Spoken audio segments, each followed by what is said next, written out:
परमेश्वर का धन्यवाद देती हूँ कि एक बार फिर से मुझे बोलने का मौका मिला और आज एक सुंदर विषय को लेकर हम आए, चिंता। चिंता, पहला पत्रस 5 का 7-8 में हम चिंता के बारे में पढ़ेंगे। और अपनी सारी चिंता उसी पर डाल दो, क्योंकि उसको तुम्हारा ध्यान है। सचेत हो और जागते रहो, क्योंकि तुम्हारा विरोधी शैतान गरजने वाले सिंह की नाई इस खोज में रहता है कि किसको फाड़ खाए। शैतान, चिंता जो है शैतान का सबसे महत्वपूर्ण हथियार है। चिंता हर एक मनुष्य के जीवन में होती है। ऐसा कोई भी व्यक्ति नहीं होता जिसके जीवन में चिंता नहीं हो। चिंता हर एक के जीवन में कार्य करती है। हर एक हमारे पास, सबके पास में एक छोटा सा मस्तिष्क है जो परमेश्वर ने दिया। इससे हम कई बातें सोचते हैं, कई तरह की हमारे जीवन में प्रक्रियाएं चलती रहती है। हमारे दिमाग में सोच विचार चलते रहते हैं कि हम ऐसा कर लेते, हम वैसा कर लेते, हम यहाँ चले जाते, हम वहाँ चले जाते, हमको इस तरीके से कार्य करना चाहिए था, इस तरीके से कार्य नहीं करनी चाहिए था। एक हस्बैंड वाइफ होते हैं तो वो अपने बच्चों के लिए चिंतित होते हैं। जब बच्चा छोटा होता है तो उसकी क्लासेस के लिए परेशान होते हैं कि हमें उसे किस क्लास में रखना है, उसको अच्छी एजुकेशन दिलाना है। जब बच्चा बड़ा हो जाता है तो हम सोचते हैं कौन से कॉलेज में एडमिशन लेगा। उसके बाद में हमें कौन की शादी की चिंता हो जाती है, फिर उनकी सैलरी पैकेज की चिंता हो जाती है कि वो कितनी सैलरी कमाएगा, क्या उसकी पढ़ाई के हिसाब से उसको नौकरी मिल रही है नहीं मिल रही, उसको शादी के लिए अच्छी लड़की मिल रही है कि नहीं, गुणी है कि नहीं, संपन्न है कि नहीं, उसमें सारे गुण है कि नहीं। ये सोच करके इंसान के जीवन में चिंताओं का क्रम चलता ही रहता है, चलता रहता है। लेकिन हमारा परमेश्वर कहता है कि सारी चिंता उसी पर डाल दो, क्योंकि उसको तुम्हारा ध्यान है। हमारे को जब हम रात को जब सब सोने के लिए जाते हैं तो हम प्रेयर करके सोते हैं। हमारी चिंता है रात को हम सारी उसके ऊपर डाल देते हैं कि हमारे एक्सीडेंट, खौफ, खतरे, मुसीबत, डरावने सपने, एक्सीडेंट, हर एक चीज से बचाने के लिए हम अपना सारा ध्यान परमेश्वर के ऊपर, सारी चिंताओं को परमेश्वर के ऊपर डालें। और फिर जब हम सवेरे फिर उठते हैं तो हम परमेश्वर से प्रार्थना करते हैं। हम उसको धन्यवाद देते हैं कि रात को हमको मीठी नींद से सुलाया, सुबह की खुशनुमा रोशनी दिखाई। कितने ऐसे हैं जो इस रोशनी को नहीं देख पाए, लेकिन हमारा परमेश्वर हमें उस रोशनी को दिखा रहा है। क्यों दिखा रहा है? क्योंकि हमने रात को अपनी सारी चिंताएं उसके ऊपर डाल दी थी। और सवेरे उठ के हम फिर से उसको धन्यवाद, हमें धन्यवाद देना नहीं छोड़ना है। चिंता तो हम करते हैं, लेकिन हम चिंता डालने के साथ साथ हमें उसका धन्यवाद भी देना है कि उसने हमें सुबह उठाया। फिर हम सुबह सवेरे फिर से अपने प्रार्थना में परमेश्वर से प्रार्थना करते हैं कि आज दिन भर हम जो भी कार्य करें, हमारी सारी चिंता को हम उसके ऊपर डाल देते हैं। क्योंकि जहां पर हमको वो देखता है, परमेश्वर हमको ऊपर से जांचता और निहारता रहता है। लेकिन जब शैतान देखता है जहां हम कुछ कमजोर पड़ते हैं, वहीं पर वो सचेत रहो और जागते रहो, इसमें वर्ड दिया सचेत रहो और जागते रहो, वेट एंड वॉच। परमेश्वर के लिए ये है कि हमें हमेशा जागते रहना है, क्योंकि तुम्हारा विरोधी शैतान गरजने वाले सिंह की नाई इस खोज में रहता है कि किसको फाड़ खाए।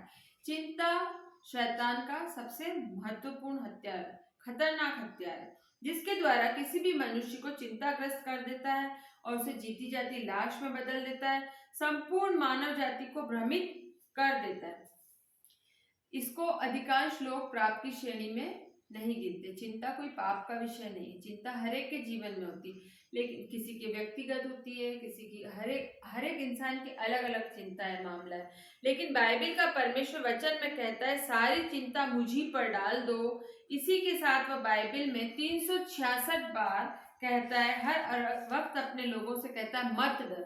366 366 बार परमेश्वर ने कहा है मत डर, मत डर, क्योंकि मैं तेरे साथ हूँ। जब परमेश्वर हमारे साथ है तो हमें किसी भी प्रकार की चिंता करने की आवश्यकता नहीं है। चिंता एक गेहूं में लगने वाले घुन के समान होता है। जैसे आपने देखा एक छोटा सा दाना गेहूं का होता है, अगर उसके अंदर घुन लग जाता है उसे तो पूरी तरह से नाश कर देता है। उसी तरह अगर चिंता इंसान के जीवन में लग जाए तो उसे पूरा बर्बाद करके देता है। जिस तरह से एक घुन पूरी फसल को बर्बाद कर देता है, उसी तरह चिंता मनुष्य के पूरा अंदर से खोखला कर देती है। ठीक इसी प्रकार चिंता से छुटकारा प्राप्त करने के लिए परमेश्वर के वचन पर विश्वास करना जरूरी है, आवश्यक है। और अपने लोगों से कहता है कि सारी चिंता उसी पर डाल दो, क्योंकि उसको तुम्हारा ध्यान है। आज संसार का कोई ऐसा मनुष्य नहीं जिसके जीवन में कभी कोई चिंता ने प्रवेश नहीं किया है। लेकिन हमको यहाँ पर देखना है फिलिपियन 4, 6, 7, 8 में क्या कहते हैं। फिलिपियंस चैप्टर 4, 6 and 7 वर्सेस क्या कहते हैं कि परमेश्वर की दी हुई आज्ञा का उल्लंघन करना जिसे स्पष्ट रूप से कहा गया है। Philippians chapter 4, Be anxious for nothing, but in everything by prayer and supplication of the thanksgiving, let your receive be made known to God, and the peace of God, which surpasses all understanding, will guard your hearts and mind through Christ Jesus. Amen. Amen। यहाँ परमेश्वर ने कितनी अच्छी बात, किसी भी बात की चिंता मत करो, पर हर बात में तुम्हारा निवेदन प्रार्थना और विनती के द्वारा धन्यवाद के साथ परमेश्वर के सम्मुख उपस्थित किए जाएं। तब परमेश्वर की शांति जो समझ से बिल्कुल परे है तुम्हारे हृदय और तुम्हारे विचारों को मसीह यीशु में सुरक्षित रखेगी। परंतु अधिकांश विश्वासी ऐसा नहीं करते, वह अपनी चिंताओं को स्वयं निवारण करने की कोशिश करते हैं, स्वयं उनसे निपटने की कोशिश। हो सकता है वे परमेश्वर के सम्मुख अपनी चिंताओं अपनी प्रार्थनाओं को रखते हो, परंतु सत्य है कि वे स्वयं अपनी चिंताओं का हल ढूंढने के लिए प्रयत्नशील हो जाते हैं। यहाँ परमेश्वर कह रहा है किसी भी बात की चिंता मत करो, पर धन्यवाद। मैंने आपको भी पहले बताया, रात को हम सोने जाते हैं तो हमें दिन भर की आशीषों के लिए धन्यवाद, सुबह उठते हैं तो रात भर मीठी नींद से सुलाने के लिए धन्यवाद। प्रार्थना विनती के द्वारा धन्यवाद के साथ परमेश्वर के सम्मुख उपस्थित किए जाएं, तब परमेश्वर की शांति जो समझ से बिल्कुल परे है तुम्हारे हृदय और तुम्हारे विचारों को यीशु मसीह में सुरक्षित रखती है। इसे हम इस कारण में परमेश्वर के आश्चर्य कर्मों को देख नहीं पाते और शैतान के बिछाए हुए जाल में आसानी से फंस जाते हैं, क्योंकि वो खुद उनका निवारण करने की सोचते हैं। चिंता के द्वारा शैतान मनुष्य को विभिन्न प्रकार के भयंकर पाप के जाल में फंसा लेता है। जैसे एक मकड़ी जाला बनाती है और वो अपने शिकार को जकड़ लेती है, उसी तरह से शैतान भी जाल बिछाता है चिंताओं का, और जब इंसान उसमें पड़ जाता है तो वो उसको अपनी ओर खींच लेता। और कई लोग ऐसे होते हैं जो अपने घर तक को बर्बाद कर देते हैं चिंताओं में। कई लोग टोने टोटके में चले जाते हैं, कई लोग ओझाओं के पास चले जाते हैं, कई लोग अपनी परेशानियों को दूर करने के लिए तंत्र मंत्र के चक्कर में भोपों में पड़ जाते हैं। कोई किसी को बीमारी की समस्या होती है, वो दूर नहीं होती, कोई भूत प्रेत के दुष्ट आत्माओं के जाल में फंस जाते हैं, कई बीमारियों से, कर्जों से और कई तरह के असफलताओं से। जैसे कि यूथ आजकल की ज़्यादा डिप्रेशन में आ जाती है, क्योंकि वो लोग पढ़ाई करते, पढ़ाई में अच्छे रिजल्ट नहीं आते तो वो लोग डिप्रेस हो जाते हैं।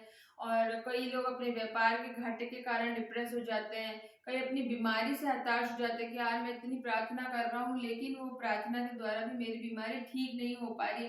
लेकिन वहाँ हम कहीं ना कहीं चूक कर रहे होते हैं, इसलिए परमेश्वर हमारी नहीं सुनता। हमें परमेश्वर को अपनी बात सुनाने के लिए नम्र और दीन मन का होकर के परमेश्वर के सम्मुख उपस्थित होना है, और हर एक बात में उसको धन्यवाद देंगे, तब हमारी सारी प्रार्थनाओं को सुनता है। और परंतु अनंत काल की पीढ़ी एवं मृत्यु को वे अपने हाथों से स्वयं मोल ले लेते हैं। इसलिए ऐसी समस्याओं और चिंताओं के परमेश्वर का वचन कहता है भजन संहिता 55-22 के अंदर, साम चैप्टर 55 का 22 के अंदर वो परमेश्वर क्या कहता है हमसे, Cast your burden on the Lord, and He shall sustain you. He shall never permit the righteous to be moved. Amen. Yes amen. परमेश्वर कह रहा है अपना बोझ यहोवा पर डाल दे, वो तुझको संभालेगा, वह धर्मी को कभी टलने नहीं देगा। भजन संहिता 55 का 22 में भी उन्होंने, पुराने नियम में भी कई बार लिखा हुआ है, नए नियम में भी कई बार लिखा है कि अपना बोझ हम जो अपना बोझ है वो प्रभु के ऊपर डाल दे। उसके अंदर मत्ती 11:28-30 में भी लिखा है, हे सब परिश्रम करने वालों और बोझ से दबे हुए लोगों, मेरे पास आओ, मैं तुम्हें विश्राम दूंगा।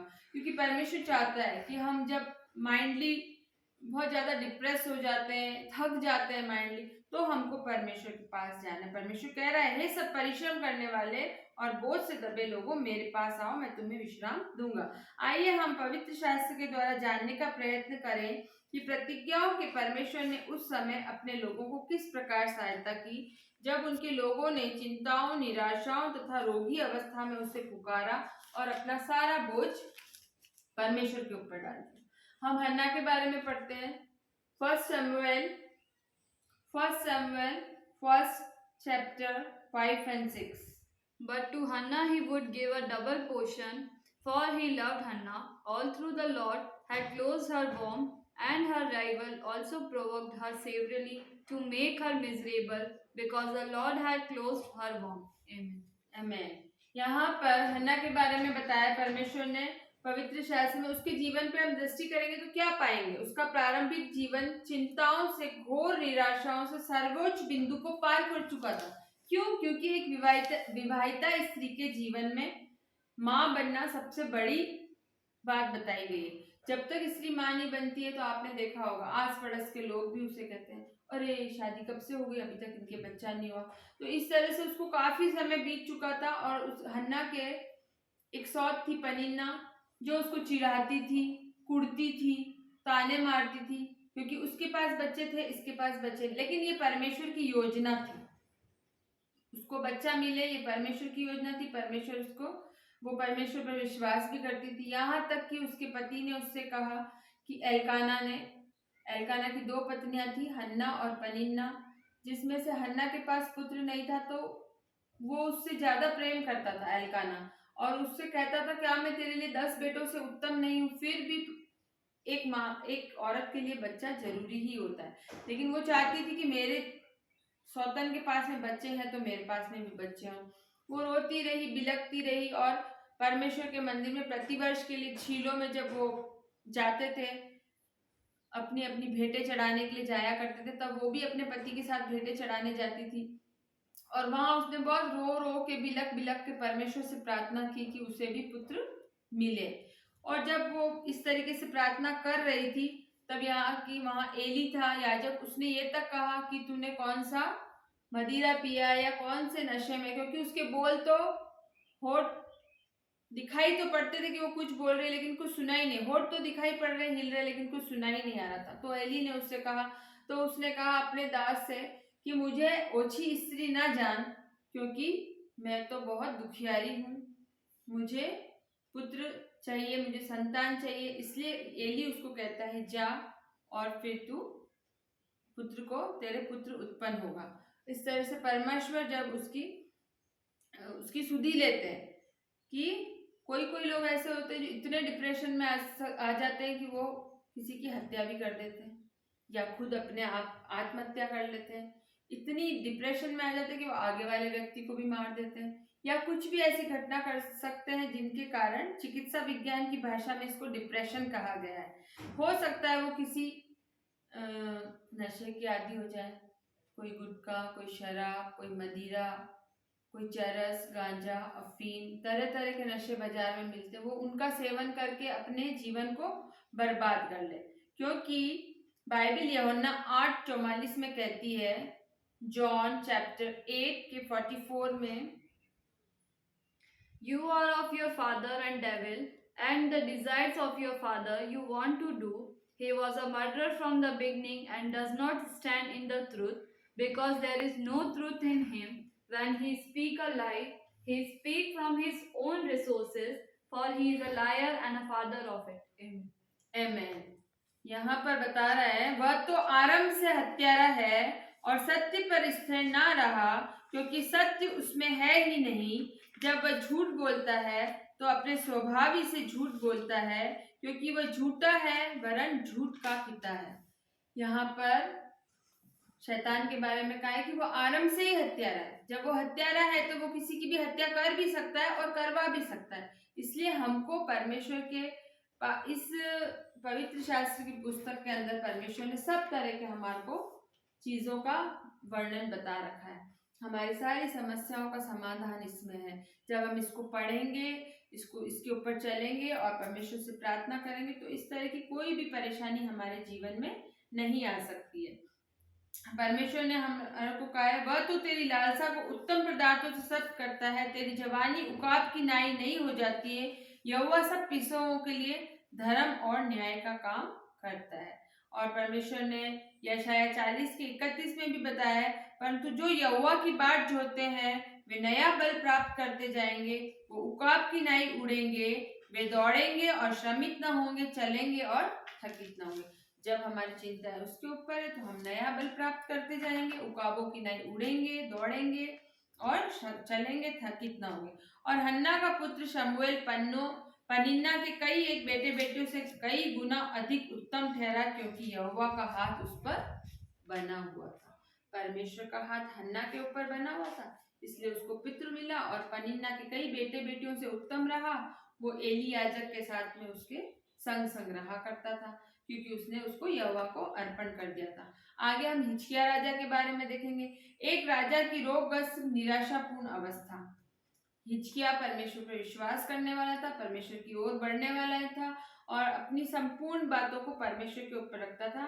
यहाँ पे हम निकालेंगे दूसरा राजा 18 का 5 से 7, second king chapter 18, 5 and 7. He trusted in the Lord God of Israel, so that after him was none like him among all the king of Jeshurun, nor who were before him. For he held fast to the Lord, he did not depart from following him, but kept his commandments, which the Lord has commanded Moses. The Lord was with him, he prospered wherever he went, and he rebelled against the king of Assyria and did not serve him. Yes amen. Bible हिजकिय्याह राजा के विषय में बताती है, वह इस्राएल के परमेश्वर यहोवा पर भरोसा रखता था। उसके बाद यहूदा के सब राजाओं में उसके बराबर ना हुआ और न उससे पहले ऐसा हुआ। और जब वह यहोवा से लिपटा रहा तब उसके पीछे चलना ना छोड़ा, और जो आज्ञाएं यहोवा ने मूसा को दी थी उनका वह पालन करता रहा। इसलिए यहोवा उसके संग रहा, परमेश्वर उसके संग संग रहता था। उसको एक लाइलाज बीमारी हो गई थी, फोड़े हो गए थे उसके, और इतना असहनीय दर्द था कि वो उस दर्द को सहन नहीं कर पा रहा था। उसके राज्य में कई वैद्य नहीं होंगे, कई अच्छे डॉक्टर्स नहीं होंगे, कई अच्छे उपचार करने वाले नहीं होंगे, सब कुछ था, लेकिन वो बीमारी लाइलाज हो गई थी, उसकी बीमारी ठीक नहीं हो रही थी। परमेश्वर ने यशायाह का उसके पास संदेश लेकर भेजा। दूसरा राजा 20 का 1 में, सेकंड किंग 20 का 1 में यशायाह भविष्यवक्ता ने उसके पास आकर कहा, यहोवा यूं कहता है, अपने घराने के विषय में जो आज्ञा देनी हो वह दे, क्योंकि तू नहीं बचेगा, मर जाएगा। हो सकता है यह क्षण उसकी निराशा की सर्वोच्च सीमा को भी पार गया हो। यशायाह के इन शब्दों ने उसे तोड़कर रख दिया, उसके पास कोई आशा नहीं बची। हो सकता है कि शैतान उससे कह रहा होगा, देख तेरे परमेश्वर ने जिसकी आज्ञाओं पर तू जीवन भर चलता था उसने भी तुझे छोड़ दिया, और वह आत्महत्या कर ले, क्योंकि तेरे दुखों से छुटकारे का एकमात्र उपाय यही है। लिखा है, हिजकिय्याह ने ऐसी कठिन परिस्थिति में अपने परमेश्वर का उचित और सही निर्णय लिया। यद्यपि परमेश्वर के शब्दों ने उसे तोड़कर रख दिया, परंतु सही वक्त पर परमेश्वर की डांट ने उसे एक सही मार्ग पर लाकर खड़ा कर दिया, और वह अपने पिता को अर्थात परमेश्वर को याद कर करके फूट करके रोया। और वचन में लिखा है, तब उसने भीत की ओर मुंह फेर कर यहोवा से प्रार्थना करके कहा, हे यहोवा, मैं विनती करता हूँ, स्मरण कर कि मैं सच्चाई और खरे मन से अपने और तेरे सम्मुख जानकर चलता आया हूँ, और जो कुछ तुझे अच्छा लगता है वही करता हूँ। तब हिजकिय्याह बिलक बिलक कर रोने लगा।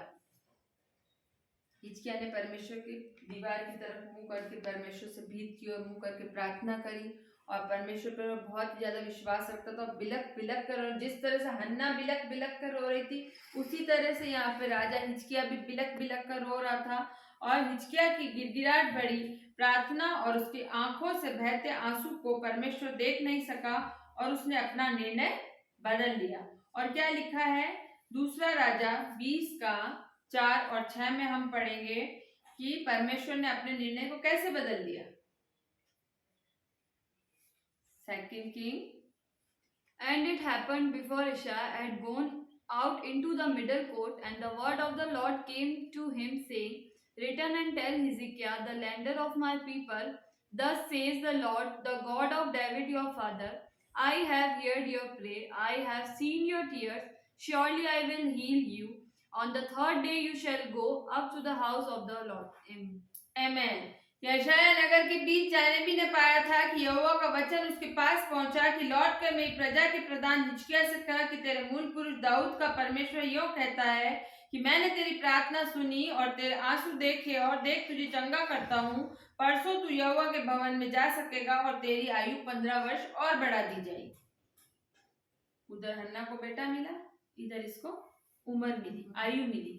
15 वर्ष आयु बढ़ा दी। जो बीमारी उसकी लाइलाज हो गई थी, फोड़े हो गए थे, किसी डॉक्टर से ठीक नहीं हो रही थी, किसी उपचारक से ठीक नहीं हो रही थी, लेकिन यहाँ जब तक वो परेशानी को खुद टैकल करता रहा, खुद सोचता रहा, खुद निवारण करने। कुछ लोग होते हैं ना जो अपनी अपनी परेशानी को खुद कोशिश करते हैं निवारण करने की, लेकिन उनसे हो नहीं पाता। लेकिन यहाँ भी हिचकिया, जब तक परेशानी को खुद निवारण करने की सोच रहा था, उपचार करा रहा था, उसको कोई सफलता मिली। जैसे ही उसने बिलक बिलक कर रोया और परमेश्वर के ऊपर अपनी सारी परेशानियों को, चिंताओं को, समस्याओं को डाल दिया, परमेश्वर ने उसकी आयु 15 वर्ष बढ़ा दी। क्योंकि यहाँ परमेश्वर ने लिखा, आकाश और पृथ्वी टल जाएंगे परंतु मेरी बातें कभी नहीं टलेगी। इस वचन के अंदर परमेश्वर ने कहा है, आपको किन किन के विषय में बताऊं। बाइबल में ऐसी अनेक घटनाएं हैं जो हमारे परमेश्वर के सत्य होने का प्रत्यक्ष प्रमाण, और अय्यूब पर कैसे कैसे दुख संकट आए, यहाँ तक कि उनके मित्र भी घृणा करने लगे, परंतु परमेश्वर ने अपने सम्मुख अपने आंसुओं को बहाता रहा। अय्यूब ने परमेश्वर से प्रार्थना की। इतने बुरे फोड़े हो गए थे उसके कि वो खुजलाता था, राख लेकर के लगाता था, लेकिन उसके दर्द कम नहीं पड़ता था, उसके फोड़े घाव ठीक नहीं होते थे। लेकिन वो परमेश्वर से प्रार्थना, उसके मित्र भी उसके तरफ बोलने लग गए थे, उसकी कोई सहायता करने वाला नहीं था, लेकिन उसका परमेश्वर के ऊपर विश्वास अटल था।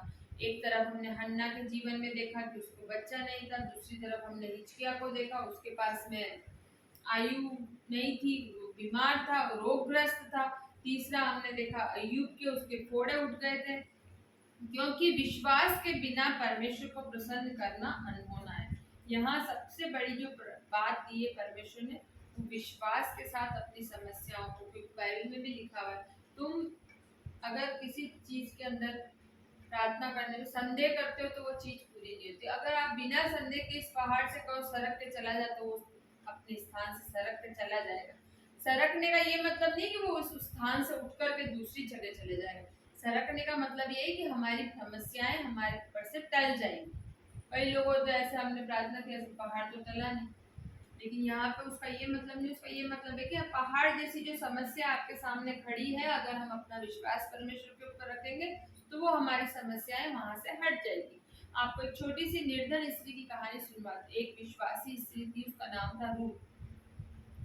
वो बहुत ज्यादा गरीब थी, उसके पति की इंतकाल हो चुका था, उसके पति की मृत्यु हो चुकी थी, उसके पास एक छोटा बच्चा था। वो इतनी निर्धन थी कि आसपास के घरों में झाड़ू पोछा बर्तन करके वो अपना घर चलाया करती थी, अपनी दिनचर्या चलाया करती थी। और उनके पास एक डॉगी भी था जिसका नाम जैकी था। अब वो पास के घर में ही काम करने गई हुई थी, और वहीं से जो जूता और जो कुछ भी मिलता था वही खा के अपना गुजारा भी किया करती थी, और अपने छोटे से बच्चे को भी पाला करती थी, क्योंकि उसका पति मर चुका था, इसलिए सारी जिम्मेदारी घर की उसी के ऊपर थी। लेकिन वो एक विश्वासी थी, हमेशा प्रभु का भय मानती थी, उपवास के साथ जीवन व्यतीत करती। एक दिन उसके घर में आग लगी।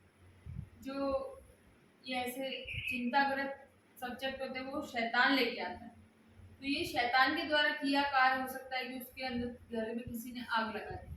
अब उस घर के अंदर उसका छोटा सा बच्चा सो रहा था। आस पड़ोस के लोगों ने हल्ला मचाया, रूथ रूथ तेरे घर झोपड़ी में आग लगी।